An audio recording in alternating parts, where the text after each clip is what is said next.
ख़बर से खैरपुर में औरत चैन ॿारनि समेत गुम मुड़स पारां अगवा जो शक ज़ाहिर कयो वियो आहे। मदद जी अपील कई वई आहे।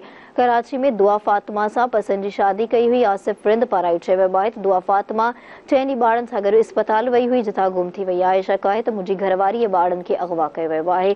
अहम ख़बर आहे, अपडेट कंदासीं नाज़रीन। वाक़ई खैरपुर में औरत चइनि ॿारनि समेत गुम थी वई आहे। मुड़स पारां अगवा जो शक ज़ाहिर कयो वियो आहे। कराची में दुआ फातिमा सां पसंद जी शादी कई हुई।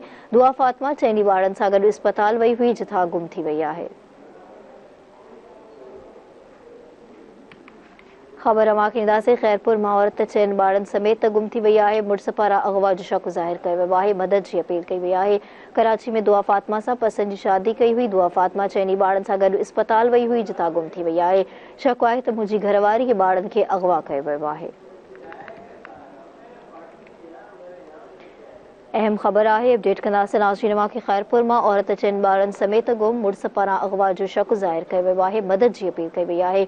कराची में दुआ फातिमा सां पसंद जी शादी कई हुई। दुआ फातिमा चइनि ॿारनि सां गॾु इस्पताल वई हुई, जितां गुम थी वई आहे। तफ़सील मालूम कंदासीं। टेलीफोन लाइन ते मौजूद आहे धरती टीवी न्यूज़ रिपोर्टर गुल मुनीर। जी गुल मुनीर, छा अपडेट्स आहिनि?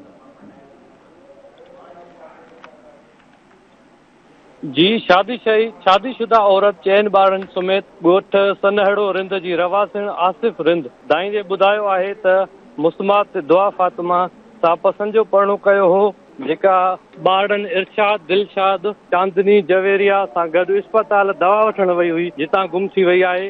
हिन महिल ताईं को बि पतो न पइजी सघियो आहे। जी, अवां जी वॾी महिरबानी अपडेट करण लाइ।